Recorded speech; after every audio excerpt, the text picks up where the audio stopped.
Hello दोस्तों, स्वागत है आपका वीबी क्लासेस में। आज हम लोग कक्षा 10वीं का गणित जिसका अध्याय 1 का 1.3 शुरू करने जा रहे हैं। उससे पहले एक प्रमेय है, प्रमेय 1.3 वो देख लेंगे और कुछ उदाहरण है उनको बना लेंगे, फिर जाके हम लोग प्रश्नावली शुरू करेंगे। तो देखते हैं प्रमेय 1.3 क्या कहता है। प्रमेय 1.3 में क्या है कि मान लीजिए p एक अभाज्य संख्या है। यदि p a स्क्वायर को विभाजित करती है तो p a को भी विभाजित करेगा। कहना क्या चाहता है कि देखिए p एक अभाज्य संख्या है। हम लोग कोई अभाज्य संख्या लेते हैं, जैसे कि 2 ले लिए। अभाज्य संख्या तो जानते ही हम कि जो खुद के सिवा और एक के सिवा किसी अन्य संख्या से भाग ना लगे वो अभाज्य संख्या कहलाती है। ठीक, जिस तरह से 2, 3, 5 ये सभी क्या हो गई, अभाज्य संख्या हो गई। और कह रहा है कि यदि p a स्क्वायर को विभाजित करती है, यानी कि मान लेते हैं हम a स्क्वायर की जगह पे 4 स्क्वायर है। ठीक, इसे हटा रहे हैं। यदि p जो है 4 स्क्वायर को विभाजित कर रही है तो ये 4 को भी विभाजित करेगी। इस तरह से यह है कि अगर 2 4 स्क्वायर यानी कि 16 को विभाजित करेगी 8 बार में, तो ये 4 को भी 2 बार में करेगी। तो कोई भी संख्या ले, अभाज्य संख्या ले, जैसे कि 3 ही ले लिए, अगर ये 6 के स्क्वायर को विभाजित कर रही है तो ये निश्चित रूप से 6 को भी विभाजित करेगी। बस यही प्रमेय में है, आपको ये ध्यान रखना है। सारे सवाल जो है 1.3 के वो इसी प्रमेय पर लागू होंगे। ठीक है, तो इस प्रमेय को अच्छे से आप लोग समझ लीजिए। अब हम लोग प्रश्नावली 1.3 के उदाहरण देखेंगे। हाँ तो दोस्तों, एक और प्रमेय है आपका प्रमेय 1.4। इसमें क्या है कि √2 एक अपरिमेय संख्या है, ये दिया गया है। ठीक है, हम लोग देखते हैं प्रूफ करके कि क्या ये प्रमेय सही है। तो चलिए बनाते हैं। हम लोग क्या करेंगे ऐसे सवाल में, जो दिया गया है यानी कि √2 क्या है, एक अपरिमेय संख्या, तो हम लोग इसका उल्टा मान लेंगे। तो हम लोग लिखेंगे क्या, माना √2 एक परिमेय संख्या है। ठीक है, तो √2 को अगर हम लोगों ने परिमेय संख्या माना है तो क्या लिखेंगे कि तब √2 बराबर p/q लिख सकते हैं, जहाँ p व q पूर्णांक हो तथा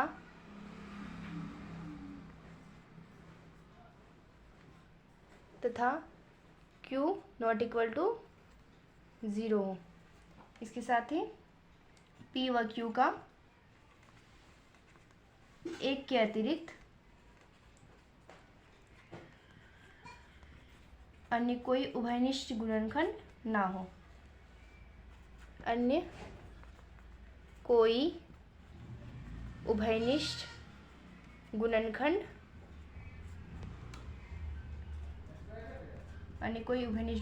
ना हो। ठीक है, यहाँ तक लिखने के बाद हम लोग क्या करेंगे कि जहाँ क्या हो लिख सकते हैं कि p/q पूर्णांक है और q नॉट इक्वल टू 0 और इसका एक के अतिरिक्त कोई और उभयनिष्ठ गुणनखंड नहीं हो सकता है। फिर अब क्या करेंगे हम लोग, √2 बराबर p/q लिख लेंगे और √2 के पास q को गुना में लेके जाएंगे। तो क्या हो जाएगा, q √2 बराबर p। अब इस रूट को हटाने के लिए हम लोग इसका स्क्वायर कर देंगे। लिखेंगे क्या, दोनों तरफ वर्ग करने पर।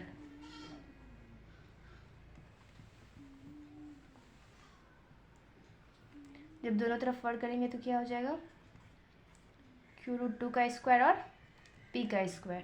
ठीक है, यहाँ से हो जाएगा q का स्क्वायर और √2 का जब स्क्वायर करेंगे यानी √2 गुना √2, तो आपका आंसर क्या आएगा, 2 आ जाएगा। ठीक है, यहाँ हो जाएगा 2q स्क्वायर बराबर p स्क्वायर। ठीक है, अगर हम यहाँ से चाहे तो 2 को p स्क्वायर से विभाजित कर सकते हैं, लेकिन हम लोग क्या जानते हैं प्रमेय 1.3 से। इसके आगे आपको यहाँ लिखना है प्रमेय 1.3 से हम लोग क्या जानते हैं कि यदि कोई अभाज्य संख्या p स्क्वायर को विभाजित करती है तो वो अभाज्य संख्या p को भी विभाजित करेगी। ठीक है, यहाँ लिखेंगे चूंकि 2 p स्क्वायर को विभाजित करती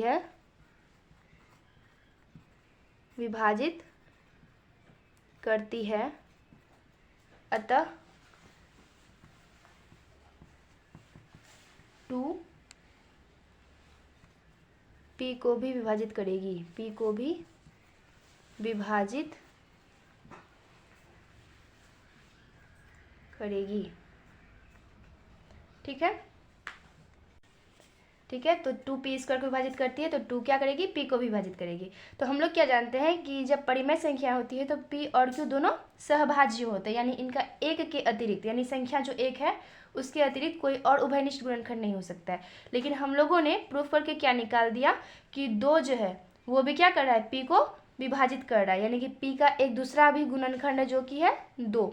हम लोगों ने p का तो साबित कर दिया कि दूसरा गुणनखंड है यानी 2 है, तो उसी तरह से अब हम लोग q का भी साबित करेंगे कि इसका भी कोई अलग सा गुणनखंड है। जब दोनों का अलग अलग गुणनखंड आ जाएगा तो वो सभाज्य नहीं रह जाएगी, अतः वो परिमेय नहीं रहेगी और अपरिमेय बन जाएगी। तो अब हम लोग क्या करेंगे, मान लेंगे, माना। अब हम लोग क्या करेंगे, p को कुछ मान लेंगे, जैसे p बराबर ले लेंगे 2c है। ठीक, अब मान, ये इसको आप लोग समीकरण 1 मान लीजिएगा। ठीक है, लिखेंगे मान समीकरण 1 में रखने पर क्या हो जाएगा, 2q² बराबर है p² के, तो यहाँ से हो जाएगा 2q² बराबर 2c का होल स्क्वायर। ठीक है, तो 2q² बराबर क्या हो जाएगा, 4c²। जब 2 का होगा स्क्वायर तो 4 और c का हो तो c²। इस तरह से q बराबर क्या हो जाएगा, जब 2 से 4 कटेगा तो 2c²। अब हम लोग चाहेंगे तो 2 से q को विभाजित कर सकते हैं, q² को विभाजित कर सकते हैं, लेकिन हम लोग प्रमेय क्या जानते हैं कि यदि 2 q² को विभाजित करती है, यानी इसको बटे में ला सकते हैं, इसलिए क्या होगा कि यदि 2 q² को विभाजित करती है तो ये तो एक अभाज्य संख्या है, तो ये क्या करेगी, इसके यानी कि q को भी विभाजित करेगी। तो यहाँ पे भी आपको लिखना पड़ेगा कि प्रमेय 1.3 से क्या कि 2 q² को विभाजित करती है, विभाजित करती है तो 2q को भी विभाजित करेगी, विभाजित करेगी।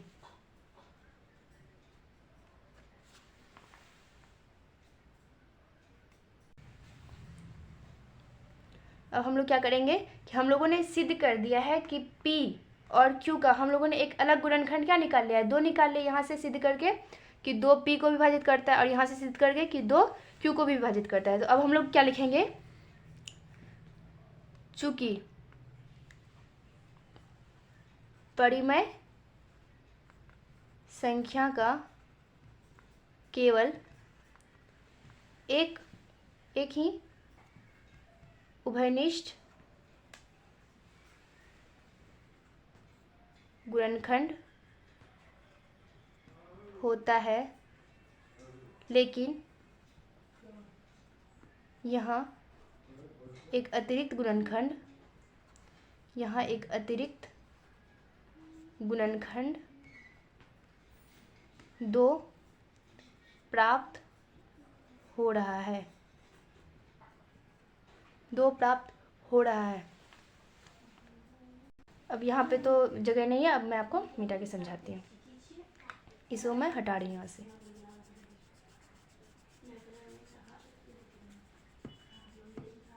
ना काफ़ी है जगह। अब हम लोग क्या लिखेंगे कि यह गलती हमारी विरोधाभास कल्पना के कारण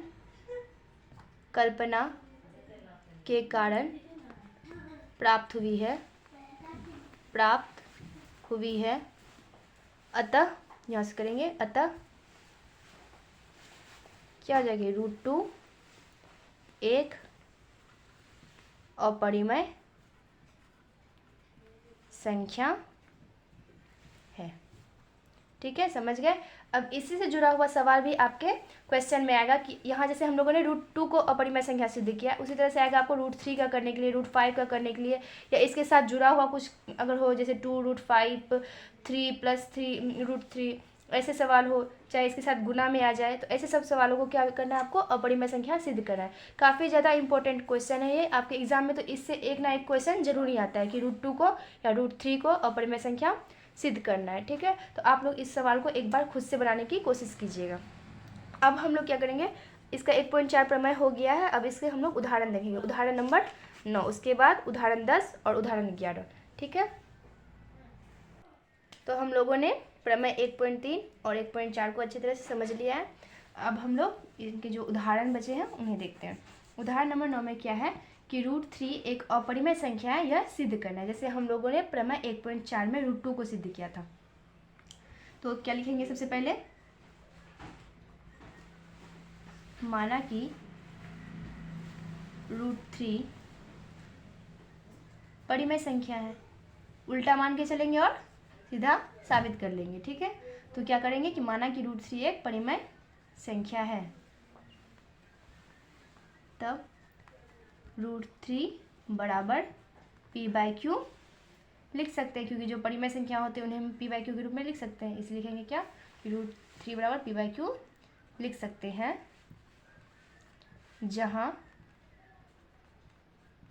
q नॉट इक्वल टू 0, यानी q 0 के बराबर नहीं होना चाहिए, तथा p व q दोनों पूर्णांक हो, दोनों पूर्णांक हो, साथ ही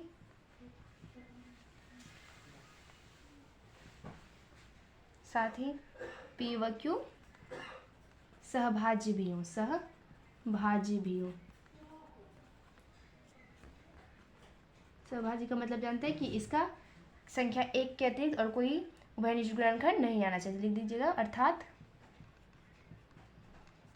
p व q का 1 के अतिरिक्त अन्य कोई उभयनिष्ठ गुणनखंड नहीं होगा। अतिरिक्त अन्य कोई उभयनिष्ठ गुणनखंड नहीं हो सकता। इतना तो आपको लिखना ही पड़ेगा, क्योंकि परिमेय संख्या है।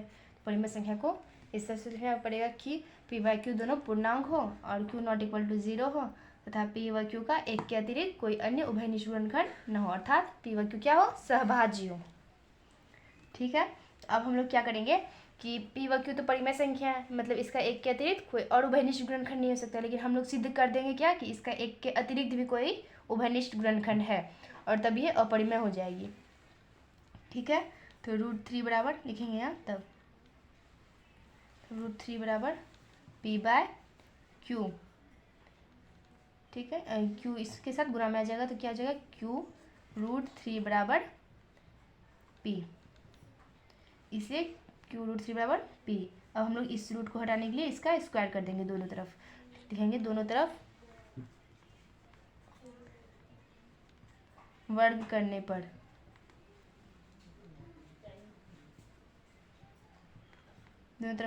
क्या हो जाएगा, q √3 का होल स्क्वायर और p का स्क्वायर। तो क्या हो जाएगा, q का जब स्क्वायर करेंगे तो q स्क्वायर, और जब √3 का स्क्वायर करेंगे तो 3 ही आएगा। तो इस तरह से क्या हो जाएगा, 3q स्क्वायर बराबर p स्क्वायर। अब हम लोग प्रमेय 1.3 से क्या जानते हैं कि जब कोई अभाज्य संख्या p स्क्वायर को विभाजित करती है तो वो p को भी विभाजित करेगी। तो हम लोग लिखेंगे प्रमेय, यहाँ से लिख देंगे प्रमेय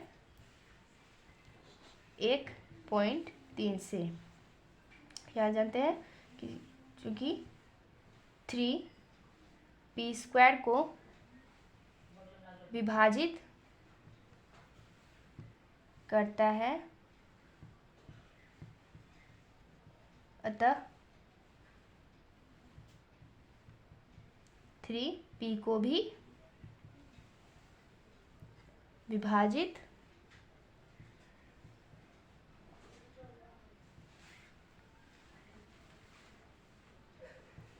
करेगा। ठीक है, इस तरह से हम लोगों ने क्या किया कि जो p था उसका 3 जो दूसरा गुणनखंड है वो भी ले आए, एक तो था ही, साथ ही साथ 3 को भी ले आए। और जहाँ हम लोग जानते हैं कि एक से अतिरिक्त कोई उभयनिष्ठ गुणनखंड आ गया तो वो परिमेय नहीं रह जाएगी, वो अपरिमेय बन जाएगी।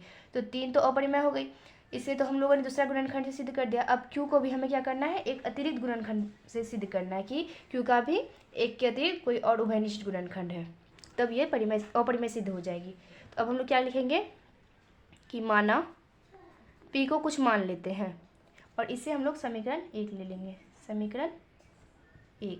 ठीक है, तो यहाँ से क्या हो जाएगा, माना p बराबर 3c है।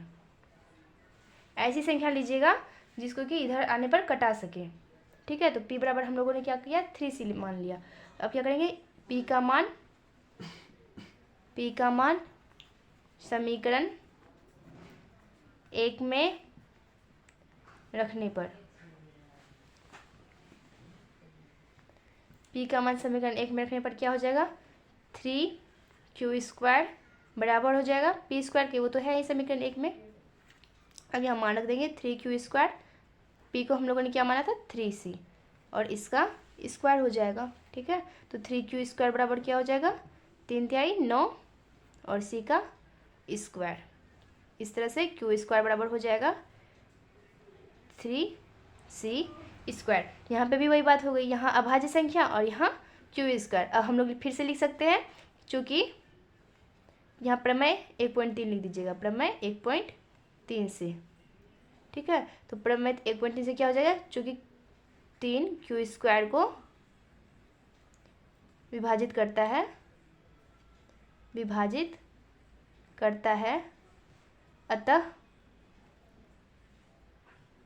अतः 3q को भी विभाजित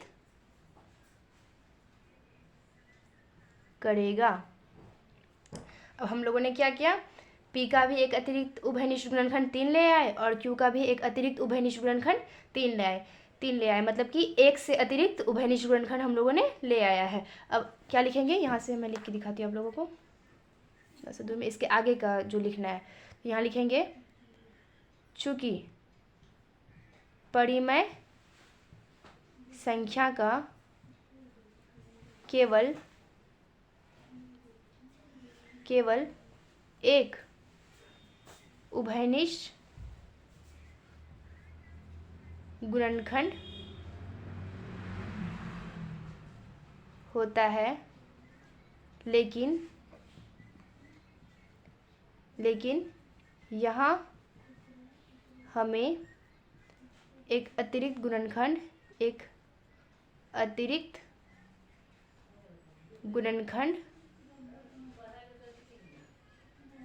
3 प्राप्त हुआ।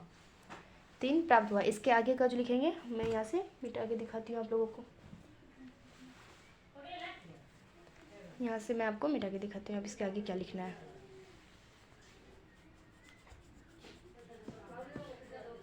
दूर काफ़ी है लिखने के लिए, तो इसके आगे हम लोगों को लिखना क्या है कि लेकिन यहाँ हमें एक अतिरिक्त गुणनखंड 3 प्राप्त हुआ, ऐसा हमारी विरोधाभास कल्पना के कारण प्राप्त हुआ है। कल्पना के कारण प्राप्त हुआ है कि 3 एक परिमेय संख्या है।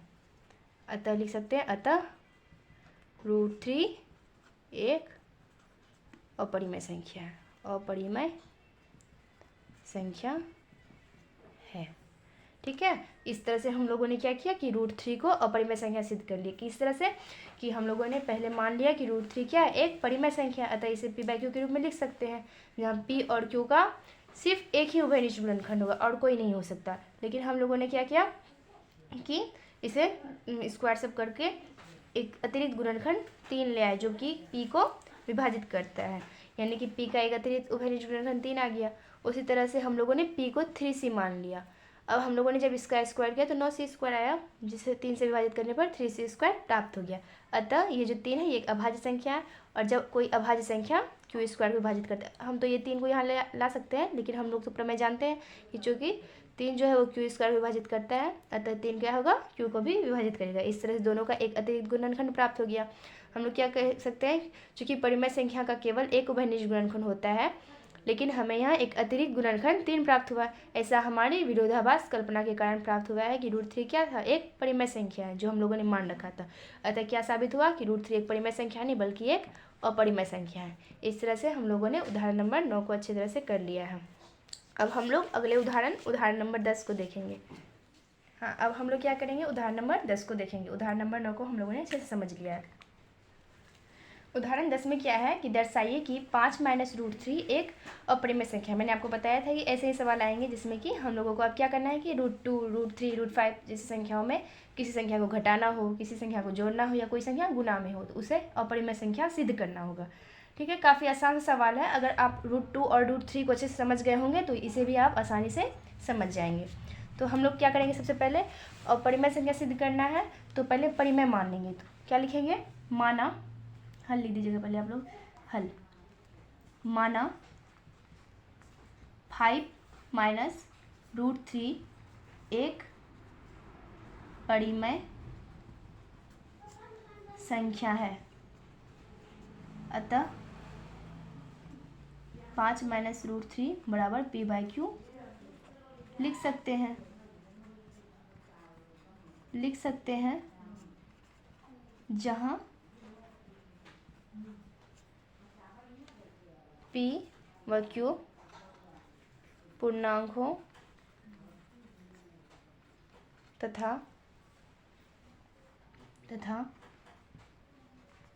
p व q का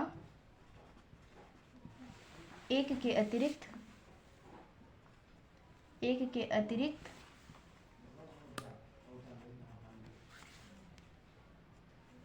अन्य कोई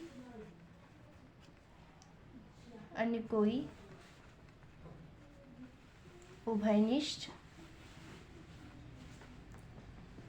गुणनखंड ना हो तथा q = 0। ये तो लिखना ही पड़ेगा, सब में उलट पुलट कर सकते हैं आप कि पहले कुछ और लिखे उसके बाद कुछ और, लेकिन लिखना पूरा सब कुछ है। ठीक है, अब हम लोग क्या करेंगे, अब 5 - √3 बराबर क्या हो जाएगा, p/q। अब क्या करेंगे, 5 माइनस की तरफ p/q को लेते आएंगे माइनस में, और √3 उधर क्या हो जाएगा, प्लस में हो जाएगा, √3। अब देखिए इसे हम लोग इस तरह से भी लिख सकते हैं, तो √3 बराबर 5 - p/q। यहाँ देखिए ये p और q क्या है, पूर्णांक है, यानी कि ये दोनों क्या है, परिमेय संख्या है। p/q क्या है, एक परिमेय संख्या यानी पूर्णांक। अब जब हम इसमें से कुछ घटाते हैं या कुछ जोड़ते हैं तो हमें पूर्णांक ही प्राप्त होगा, अतः वो भी क्या होगी, एक परिमेय संख्या। यानी यहाँ से यहाँ तक क्या हो गया, 5 - p/q एक परिमेय संख्या हो गई। तो लिखेंगे क्या, चूँकि p/q पूर्णांक है अतः परिमेय संख्या है, अतः इसलिए यह परिमेय संख्या है, यह परिमेय संख्या है। तो 5 - p/q भी परिमेय संख्या होगी,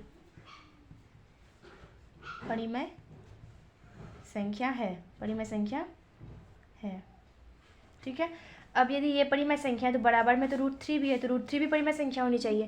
लिखेंगे इसलिए √3 भी एक परिमेय संख्या होनी चाहिए, एक परिमेय संख्या होनी चाहिए। किंतु हम लोग √3 को तो एक अपरिमेय संख्या प्रमेय में जो दिया गया था, प्रमेय क्या था, प्रमेय 1.4 में कि √3 जैसे यहाँ √2 था जिसको हम लोगों ने अपरिमेय संख्या सिद्ध किया था, उसी तरह से √3 भी क्या हो गई, एक अपरिमेय संख्या। किंतु यहाँ लिख सकते हैं, किंतु √3 क्या है, एक अपरिमेय संख्या है, और हम लोगों ने इसे सिद्ध भी किया था, अपरिमेय संख्या है, √3 एक अपरिमेय संख्या है। यह, अब देखिए, जब √3 एक अपरिमेय संख्या आ गई और हम लोग क्या सोच रहे थे कि √3 क्या है, एक परिमेय संख्या है, क्योंकि ये वाला जो है ये परिमेय संख्या है, तो बराबर में √3 आ गया है, तो √3 भी एक परिमेय संख्या होनी चाहिए, लेकिन ये एक अपरिमेय संख्या है। तो हम लोग क्या लिखेंगे, अतः वही यह गलती हमारी विरोधाभास कल्पना के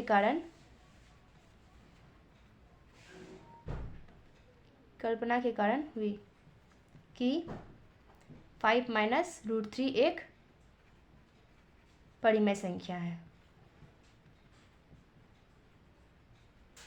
अगर हम लोग 5 माइनस √3 को एक परिमेय संख्या नहीं मानते तो अभी p/q नहीं आता, और p/q नहीं आता तो ये संख्या एक परिमेय संख्या नहीं हो, तो उस तरह से √3 भी एक परिमेय संख्या नहीं आता। अगर ये आ गया है तो कि हम लोग क्या मानेंगे, क्या कहेंगे कि 5 माइनस √3 क्या एक परिमेय संख्या जो थी वो गलत साबित हुई। अतः क्या हो जाएगा कि 5 माइनस √3 एक अपरिमेय संख्या है, एक अपरिमेय संख्या है। सेम टू सेम आपको इसी तरह से लिखना है, ठीक। अब मैं आपको फिर से समझा देती हूँ कि दर्शाइए कि 5 माइनस √3 एक अपरिमेय संख्या, ये सिद्ध करने दिया गया था, और हम लोग पहले क्या करेंगे कि परिमेय संख्या मान लेंगे। उस तरह से करते करते हम लोग क्या करेंगे कि √3 को एक तरफ और 5 माइनस p/q को एक तरफ ले आएंगे। क्योंकि p/q भी एक पूर्णांक है, अतः ये परिमेय संख्या है, तो उसमें से हम कोई संख्या घटा रहे हैं तो भी क्या आएगा, एक पूर्णांक यानी परिमेय संख्या ही आएगा। और यदि ये परिमेय संख्या हुई तो उस तरह से तो √3 भी परिमेय संख्या होनी चाहिए, लेकिन हम लोग सिद्ध भी कर चुके हैं उदाहरण में भी, और इसी की तरह √2 को भी देख चुके हैं कि वो भी क्या थी, एक अपरिमेय संख्या थी। तो हम लिखेंगे कि √3 एक परिमेय संख्या होनी चाहिए, लेकिन क्या है कि √3 एक अपरिमेय संख्या, ये हम लोग जानते हैं। अतः यह गलती क्यों हुई, क्योंकि हम लोगों ने विरोधाभास कल्पना कर ली थी कि 5 माइनस √3 क्या है, एक परिमेय संख्या है। अतः 5 माइनस √3 क्या हो जाएगी, एक अपरिमेय संख्या सिद्ध हो जाएगी। तो हम लोगों ने सिद्ध कर दिया कि 5 माइनस √3 क्या एक अपरिमेय संख्या है। अब हम लोग उदाहरण नंबर 11 को देखेंगे। हम लोगों ने उदाहरण नंबर 10 को अच्छी तरह से समझ लिया है। उदाहरण नंबर 11 में क्या है कि दर्शाइए कि 3√2 एक अपरिमेय संख्या। सेम सवाल है, बस इसमें गुना में दिया गया। क्या करेंगे, हम लोग मान लेंगे पहले, माना कि 3√2 एक परिमेय संख्या है, एक परिमेय संख्या है, इसलिए इसे हम, इसलिए मत लिखिएगा, अतः 3√2 बराबर p/q लिख सकते हैं,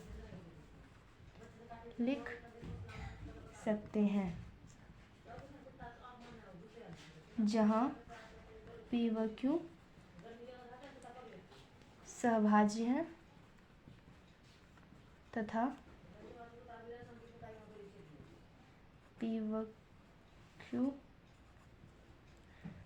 व q एक पूर्णांक है और q नॉट इक्वल टू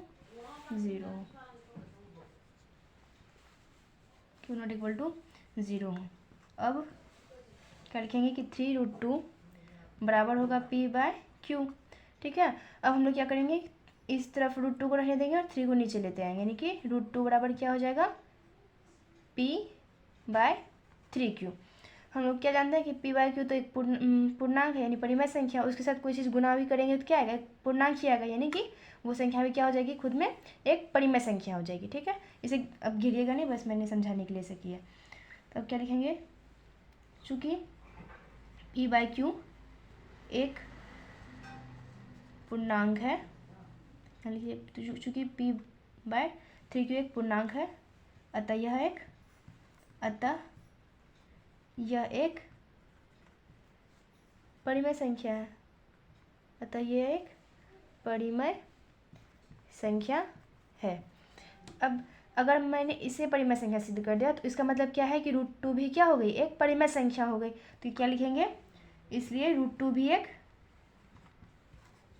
परिमेय संख्या होनी चाहिए, परिमेय संख्या होनी चाहिए, होनी चाहिए।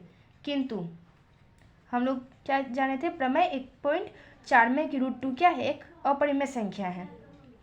यहाँ लिखेंगे किंतु √2 एक अपरिमेय संख्या है, अपरिमेय संख्या है। ठीक, अगर ये क्या हो गई, √2 एक अपरिमेय संख्या, लेकिन हम लोगों को क्या प्राप्त हुआ था कि √2 क्या एक परिमेय संख्या, और इसका उल्टा हो गया कि √2 एक अपरिमेय संख्या है। ये गलती क्यों हुई हमसे कि हम लोगों ने एक √2 को एक परिमेय संख्या ले आया। तो यहाँ लिखेंगे क्या, यह गलती हमारी विरोधाभास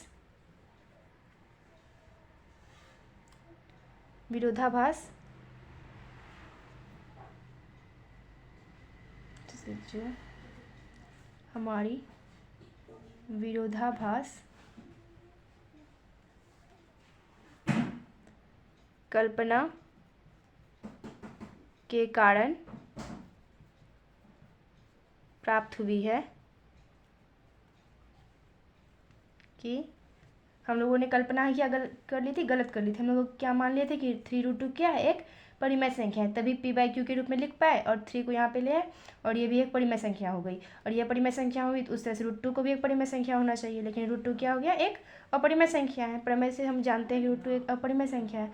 यह गलती हमसे क्यों हुई, क्योंकि हम लोगों ने विरोधाभास कल्पना कर ली, एक गलत कल्पना कर ली कि 3√2 एक परिमेय संख्या है, एक परिमेय संख्या है। अतः सही क्या होगा, अतः 3√2 एक अपरिमेय संख्या, परिमेय संख्या होगी। ठीक है, इस तरह से ये सवाल भी कंप्लीट हुआ। हम लोग क्या जानते हैं, मैं आपको एक बार और चीज़ समझा देती हूँ कि इसमें क्या था, उदाहरण 11 में कि दर्शाना था कि 3√2 एक अपरिमेय संख्या, तो हम लोग उल्टा मानेंगे कि 3√2 क्या है, एक परिमेय संख्या। उस तरह से 3√2 क्या हो जाएगा, p/q, और जब √2 को एक तरफ कर लिए तो p के नीचे में क्या आ गया, 3q भाग में। ठीक, तो p/3q क्या हो जाएगा, एक पूर्णांक है, क्योंकि p/q जब पूर्णांक है तो उसके साथ कोई भी चीज़ गुणा में आए तो वो भी क्या हो जाएगी, एक पूर्णांक हो जाएगी। अगर ये पूर्णांक है अतः यह क्या हो गई, एक परिमेय संख्या। और अगर ये साइड परिमेय है और इसके बराबर में √2 है तो उस तरह से √2 भी क्या हो जाएगी, एक परिमेय संख्या होनी चाहिए। लेकिन क्या हुआ, किंतु √2 एक अपरिमेय संख्या। यहाँ लिख दीजिएगा प्रमेय 1.3 से, प्रमेय 1.3 से क्या हो गया, √2 एक अपरिमेय संख्या है। यह गलती क्यों हुई, क्योंकि यह गलती हमारी विरोधाभास कल्पना के कारण प्राप्त हुई कि 3√2 क्या है, एक परिमेय संख्या, जो हम लोग मान लिए थे। अतः क्या हो जाएगा कि 3√2 एक अपरिमेय संख्या है, यह होगी भी लिख सकते हैं, यहाँ लिख दीजिएगा। अतः 3√2 एक अपरिमेय संख्या है। इस तरह से हमारा ये सवाल भी सॉल्व हो गया। अब हम लोग अगले लेक्चर में प्रश्नावली 1.3 को शुरू करेंगे। हमने सभी उदाहरण को अच्छी तरह से समझ लिया है। थैंक यू दोस्तों, बाय बाय।